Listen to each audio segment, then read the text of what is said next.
I'm glad you did point out, though, Kyle, that, I mean, the Liberal government is in a bit of a pickle. They know that the two Michaels, so Michael Spavor and Michael Kovrig, as you said, have been incarcerated for over 2 years now. This is, of course, in conjunction with the arrest of the chief financial officer, Meng Wanzhou, of Huawei in Vancouver in December of 2018.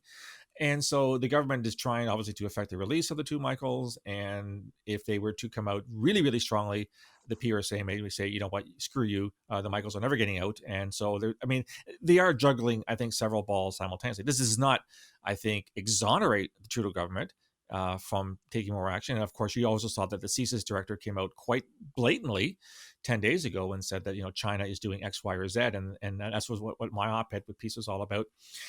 Lastly, Kyle, maybe if you could sort of share with my listeners, what is the role of MIGS, the Montreal Institute for Genocide Studies at Concordia?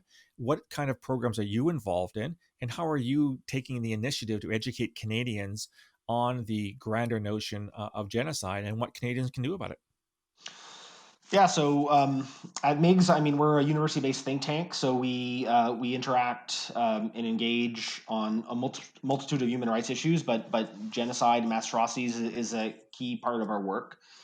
So we are partnered with the Canadian All Parliamentary Group for the Prevention of Genocide. We work with Mhm. MPs to inform them of what's happening, to bring in experts. We work with the UN Office for Mhm. the Prevention of Genocide. We do a lot of public-facing Wow. events. We just did a major event with Erwin Kotler, who was one of the most prominent voices Oh, in okay. calling genocide. So we do a lot of public Right. events on the case of the Uyghurs. We just had a major conference that's online with some of the top experts in the world on the Uyghur on the Uyghurs and the Uyghur genocide.